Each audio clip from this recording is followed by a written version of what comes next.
Friends, आज हम लोग पार्ट ऑफ स्पीच का 7वें नंबर का जो पार्ट है कंजंक्शन, उसको समझेंगे। प्रेपोजिशन हमने देख लिया, अब हम देखेंगे कंजंक्शन। प्रेपोजिशन इतना लंबा चलने का कारण यही हुआ फ्रेंड्स, क्योंकि प्रेपोजिशन को जब हम लोग डिटेल किए तो उसके साथ हम लोगों ने कुछ प्रेपोजिशन को देखे जो यूज़फुल है, इसलिए थोड़ा वीडियो ज़्यादा बन गए और टाइम ज़्यादा लंबा चल गया। प्रेपोजिशन के बाद हमको केवल डेफिनेशन देखना था, लेकिन मैंने सोचा कि कुछ प्रेपोजिशन जो यूज़फुल है उसको बता दिया जाए, इसलिए प्रेपोजिशन का सेशन थोड़ा ज़्यादा चल गया। आज हम लोग देख रहे हैं पार्ट ऑफ स्पीच का 7वें नंबर का जो पार्ट होता है कंजंक्शन। इसके बाद लास्ट बच जाएगा हमारा इंटरजेक्शन, उसके बाद हम लोग का पार्ट ऑफ स्पीच खत्म। तो आज हम लोग पार्ट ऑफ स्पीच का 7वें नंबर का जो पार्ट है कंजंक्शन, उसको समझने जा रहे हैं। तो देखिए, कंजंक्शन दो पार्ट में डिवाइड है, एक कन और एक जंक्शन। मतलब कन मतलब होता है कनेक्ट, और जंक्शन मतलब जिस तरीके से रेलवे जंक्शन होता है ना फ्रेंड्स, उसी तरीके से हम समझ सकते हैं। जंक्शन क्या होता है कि चारों दिशाएं की ट्रेन आती है और वहां से चारों दिशाओं के लिए ट्रेन मिलती है, वही होता है जंक्शन। जंक्शन मतलब ट्रेनों को जोड़ती है। यहाँ से कभी इंजन जुड़कर वापस पीछे चली जाएगी, या तो ईस्ट में चली जाएगी या तो वेस्ट में चली जाएगी। यहीं से जंक्शन से ही वो चेंज होता है, स्टेशन से नहीं होता है, जंक्शन से होता है। तो उसी तरीके से यहाँ पर जो जंक्शन है, यहाँ पर जंक्शन ट्रेन की जगह सेंटेंसेस का है। जितने भी सेंटेंसेस है, वर्ड्स है और क्लाउजेस है, ये सब क्या है, हमारे जंक्शन में आकर जुड़ेंगे और उनका मतलब बनेगा।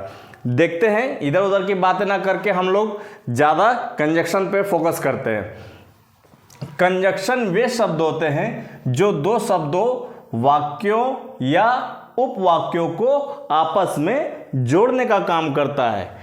जी हाँ फ्रेंड्स, कंजंक्शन क्या होता है, शब्दों को तो आपको मालूम है, लेटर, जब दो या दो से अधिक लेटर आपस में मिलते हैं तो वो शब्द कहते हैं। ये मैं अभी वीडियो नहीं बनाया हूँ, लेकिन अभी आपको शॉर्ट में समझा दे रहा हूँ। लेटर, वर्ड, सेंटेंस, इसके लिए मैं एक अलग से वीडियो बनाऊंगा। यहाँ पर शब्द मतलब क्या होता है, जब दो लेटर आपस में मिलते हैं और उनका कुछ ना कुछ सेंस निकले, तब वह वर्ड कहलाता है। तो यहाँ क्या बात कर रहा है, कंजंक्शन वे शब्द होते हैं जो दो शब्दों, वाक्यों या उपवाक्यों को आपस में जोड़ते हैं। तो शब्द क्या हो गया, मतलब दो लेटर से बने शब्द जो सेंस बने। वाक्य क्या होता है, जब दो या दो से अधिक वर्ड मिलकर आपस में कोई सेंस बनाए तो उसे सेंटेंस कहते हैं। और उपवाक्य क्या होता है, जब दो या दो से अधिक सेंटेंसेस आपस में मिलते हैं तब वह उपवाक्य बनते हैं। तो समझ में आ गया, शब्दों, वाक्यों, उपवाक्यों, तो इनको जो जोड़ता है जो शब्द, वही हमारा कंजंक्शन कहलाता है। इंग्लिश में देखते हैं, conjunction is a word, conjunction है एक शब्द, दैट जॉइन, जो जोड़ता है, टू वर्ड्स, दो शब्दों को, सेंटेंसेस, दो वाक्यों को, और या क्लाउज मतलब उपवाक्यों को, विथ ईच अदर, एक दूसरे के साथ, तो वही हमारा कंजंक्शन कहलाता है फ्रेंड्स।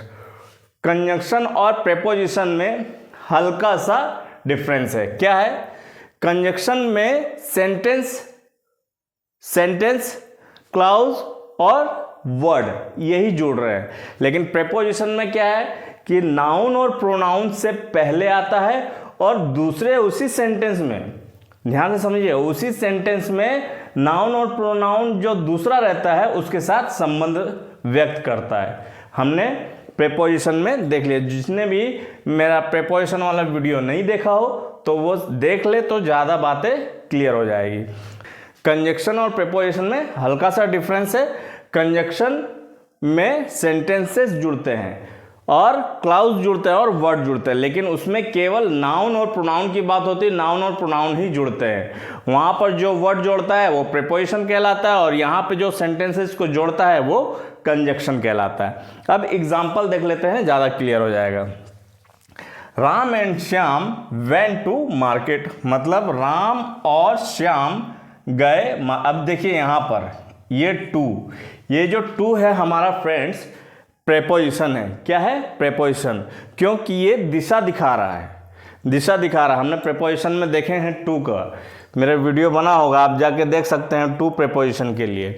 तो राम और श्याम गए मार्केट, तो यहाँ पर राम और श्याम देखा जाए तो दो वर्ड है और दोनों वर्ड को कौन जोड़ रहा है?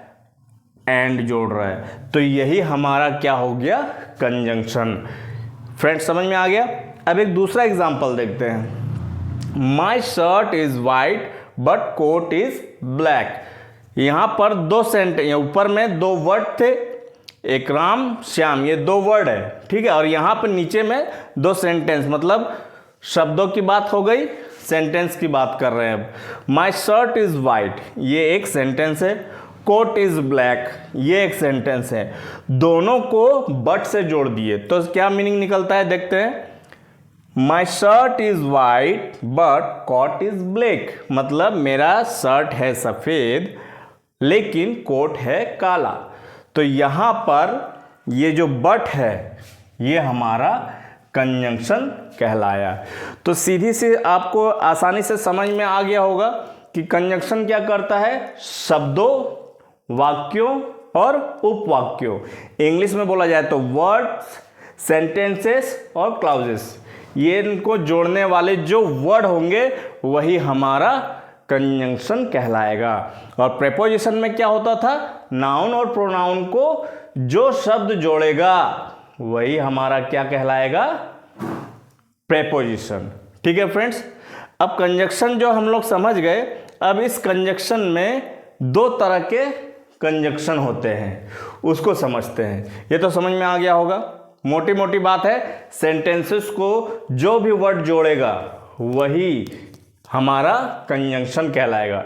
वर्ड को, वाक्यों को और उपवाक्यों को, शब्दों, वाक्यों, उपवाक्यों के, ये तीनों को समझ में, दिमाग में रखिएगा और उनको जो जोड़ेगा वर्ड वही हमारा क्या कहलाएगा फ्रेंड्स?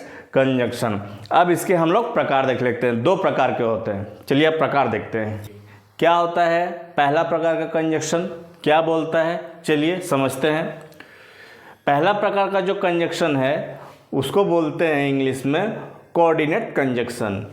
इसका हिंदी मीनिंग में नहीं लिख रहा हूँ फ्रेंड्स, क्योंकि हिंदी मीनिंग लिखते हैं तो स्टूडेंट्स क्या करते हैं कि वो हिंदी को ही समझ लेते हैं और फिर ये कोऑर्डिनेट कंजंक्शन भूल जाते हैं। तो इसी उद्देश्य से मैंने यहाँ पर इसका हिंदी मीनिंग नहीं लिखा हूँ, क्योंकि फिर उसको फोकस करने लगते हैं तो बच्चे को थोड़ा कन्फ्यूजन होने लगता है। हमको फोकस करना है कोऑर्डिनेट कंजंक्शन क्या होता है, चलिए समझते हैं।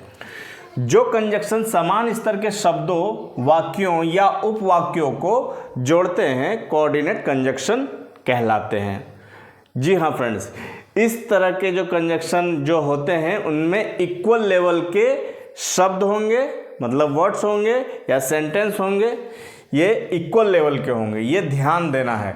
एग्जाम्पल देखेंगे अभी समझ में आ जाएगा कि इक्वल लेवल क्या होता है, अभी समझ में आ जाएगा, ज़्यादा टेंशन नहीं लेना है। अभी हम लोग को हल्के हल्के समझना है क्या कि कोऑर्डिनेट कंजंक्शन ऐसे कंजंक्शन को कहते हैं जिसमें समान स्तर के शब्दों, वाक्यों और उपवाक्यों को जो वर्ड जोड़ते हैं उनको हम कोऑर्डिनेट कंजंक्शन कहते हैं। अब ये चार प्रकार के होते हैं।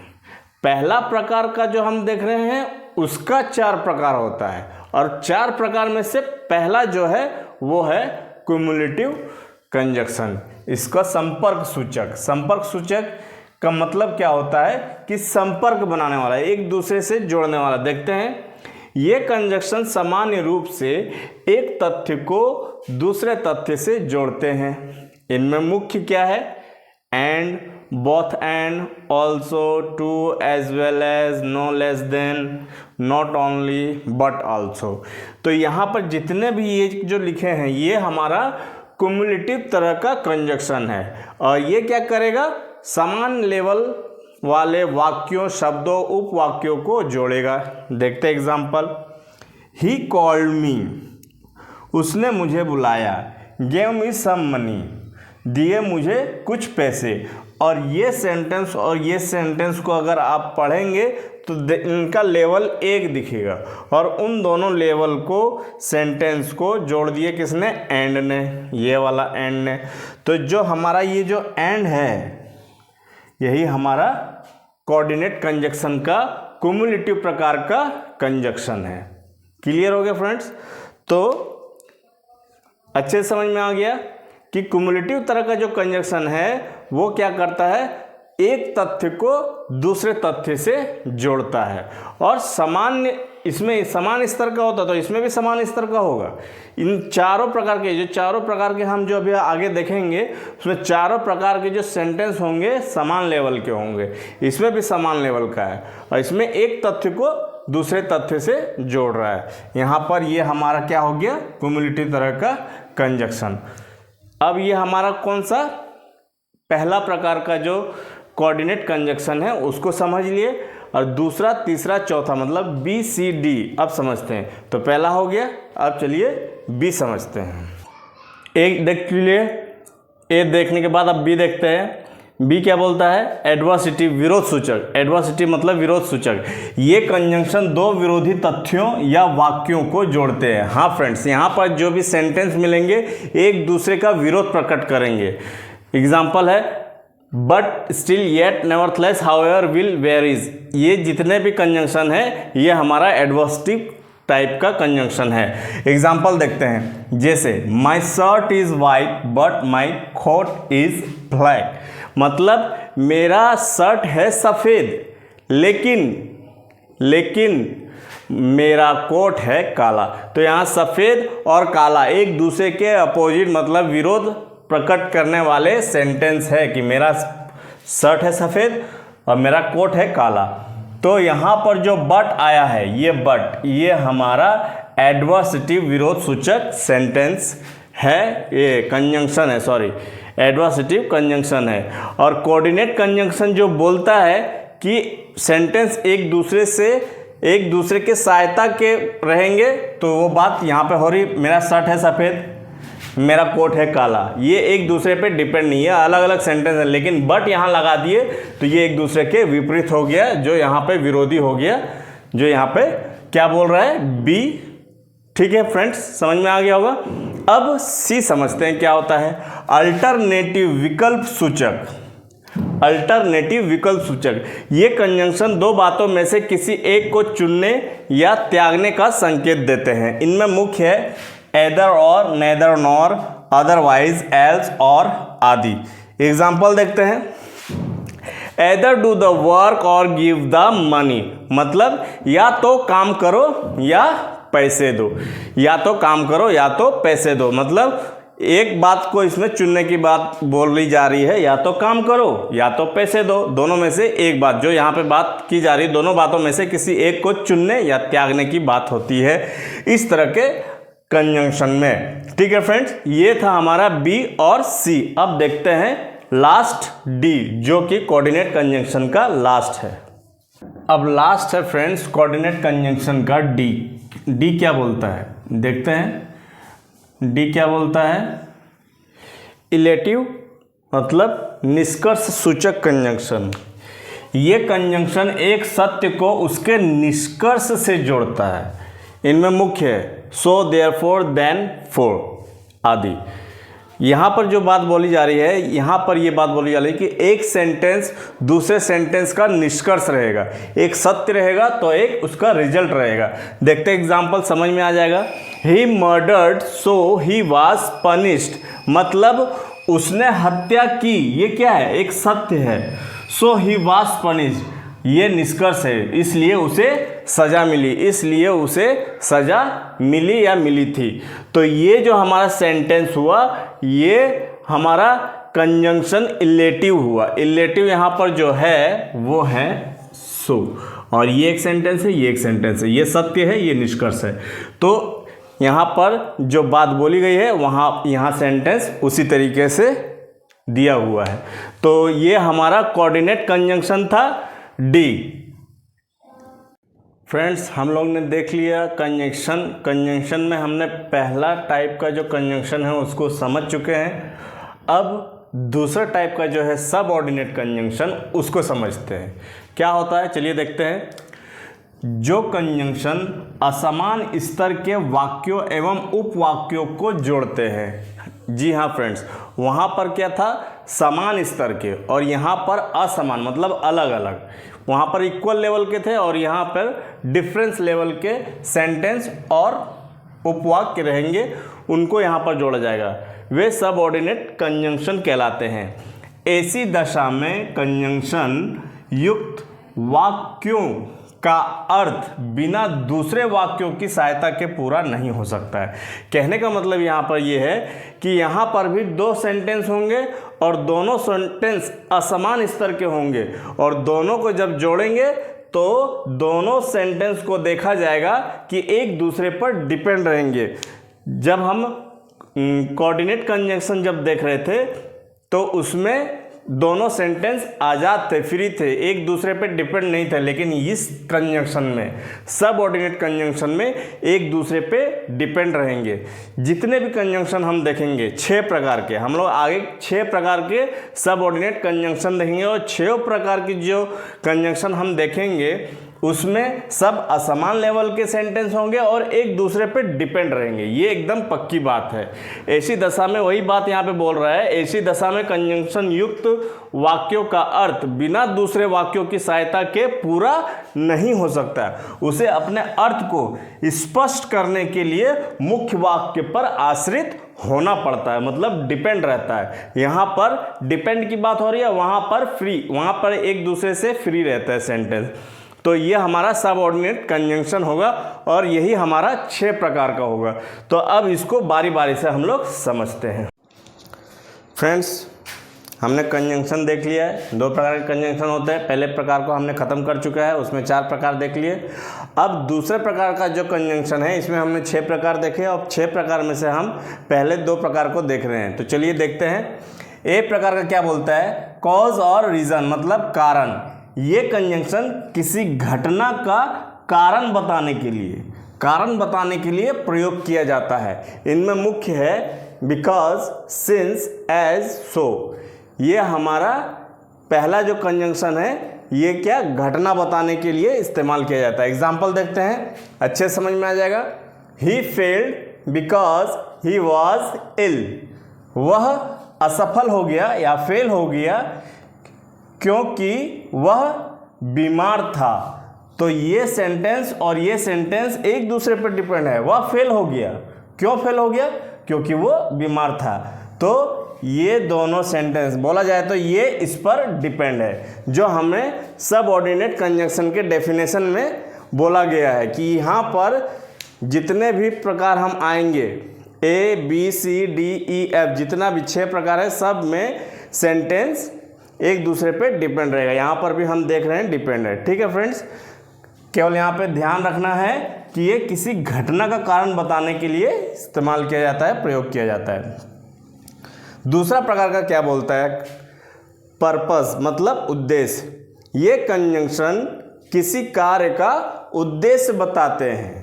ये बताता है घटना और ये बताता है उद्देश्य, किस उद्देश्य से ये काम हो रहा है। इनमें मुख्य है so that, lest in, order that आदि। जैसे अब एग्जाम्पल देखते हैं, come here so that I may talk to you, मतलब यहाँ आओ ताकि मैं तुमसे बात कर सकूं, ये इसका मीनिंग है। तो यहाँ पर भी आप देखेंगे, गौर करेंगे तो ये एक सेंटेंस है, ये एक सेंटेंस है, ये तो हमारा कंजंक्शन है जो हमने ये लिखे है। तो ये दोनों जो सेंटेंस है एक दूसरे पर डिपेंड है। कैसे डिपेंड है, यहाँ आओ, ठीक है, यहाँ आओ। अब क्यों आने बोल रहा है, ताकि मैं तुमसे बात कर सकूं, मतलब ये भी सेंटेंस, ये सेंटेंस इस पर डिपेंड सा लग रहा है, जो हमें सबऑर्डिनेट कंजंक्शन कहता है। तो ये 2 प्रकार के हमने सबऑर्डिनेट कंजंक्शन देखे। अब चलिए देखते हैं सी प्रकार का। ठीक है फ्रेंड्स, हम लोगों ने ए और बी देख लिए। अब देखेंगे सी। सी क्या बोलता है, सी को किससे पहचानते हैं, कंडीशन। किससे पहचानते हैं, कंडीशन मतलब शर्त। यहाँ पर आपको कंजंक्शन पढ़ते ही समझ में आ जाएगा कि यहाँ पे शर्त की बात हो रही है। देखते हैं, ये कंजंक्शन शर्त प्रकट करते हैं, इनमें मुख्य हैं। ये 4 जो कंजंक्शन है यही है मुख्य फ्रेंड्स। देखते हैं एग्जाम्पल, क्लियर हो जाएगा। I shall clap if you sing a song, मतलब मैं, क्लैप मतलब ताली होता है, मैं ताली बजाऊंगा यदि तुम गाना एक गाना गाओगे। ठीक है, I shall clap if you sing a song, मैं ताली बजाऊंगा यदि तुम एक गाना गाओगे। तो यहाँ पे शर्त हो रहा है क्या, यदि तुम गाना गाओगे, वरना नहीं। तो ये एक शर्त की बात हो रही है। अब देखते हैं सी के बाद डी, कॉन्ट्रास्ट मतलब विरोध। यहाँ पर विरोध जैसे कंजंक्शन आपको समझ में आएगा। देखते हैं, ये कंजंक्शन विरोध प्रकट करते हैं। इनमें मुख्य है दो, although, however, not, with standing. अब देखते हैं यहाँ पर एग्जाम्पल, जैसे दो he is poor yet he is honest.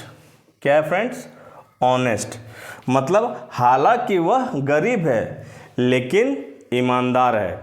कई लोग होते हैं फ्रेंड्स कि गरीब होने के कारण बाद भी वह क्या, ईमानदार भी होते हैं। तो ये हमारा डी था।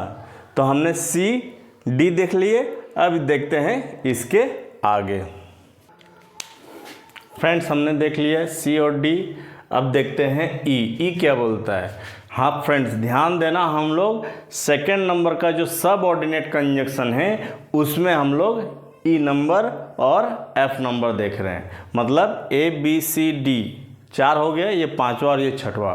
ठीक है फ्रेंड्स, क्या है कंपैरिजन मतलब तुलना। यहाँ पर जो कंजंक्शन हमको मिलेगा वो केवल तुलना के लिए प्रयोग किया जाएगा। देखते हैं, ये कंजंक्शन तुलना के लिए प्रयोग किए जाते हैं। इनमें मुख्य है then, as much as, rather than। अब देखते हैं एग्जाम्पल से आपको बहुत कुछ समझ में आ जाएगा। देखते हैं, my father loves me as much as my mother। मतलब क्या बोल रहा है फ्रेंड्स कि मेरे पिताजी मुझे उतना ही प्यार करते हैं जितना कि मेरी माँ प्यार करती है। तो यहाँ पर कंपेयर किया जा रहा है, तुलना किया जा रहा है। सेंटेंस है माय फादर और माय मदर। यहाँ पर सब ऑर्डिनेट कंजंक्शन जिस तरीके से बोल रहा है कि एक सेंटेंस दूसरे सेंटेंस में डिपेंड रहता है, उसी तरीके से हम सभी कंजंक्शन में देख रहे हैं। ए में भी वही बात देखे, बी में भी वही, सी में भी वही, डी में भी वही, अब ई में भी वही बात हो रही है कि माय फादर्स लव्स मी, मतलब मेरे पिता उतना ही प्यार करते हैं जितना कि मेरी माँ। तो मतलब ये जो सेंटेंस है, इस सेंटेंस को पूरा होने पर ही हमको पता चल रहा है कि मेरे फादर कितना प्यार करते हैं। तो ये एक दूसरे पे डिपेंड है, जो हमारा सब ऑर्डिनेट कंजंक्शन बोलता है। अब एफ देखते हैं क्या बोलता है एफ। एफ है टाइम, समय। ये कंजंक्शन समय बताते हैं। जी हाँ फ्रेंड्स, केवल ये समय बताएंगे। इनमें मुख्य है when, after, before, as soon as, hardly, यहाँ तक के हमारा क्या है टाइम कंजंक्शन। एग्जाम्पल देखते हैं, जैसे he asked me when the train would arrive. मतलब कि उसने मुझसे पूछा ट्रेन कब आएगी। तो यहाँ पर भी आप देखेंगे सब ऑर्डिनेट कंजंक्शन जो बोलता है वही चीज़ हो रही है कि उसने मुझसे पूछा। अब क्या पूछा, यहाँ पर ट्रेन कब आएगी।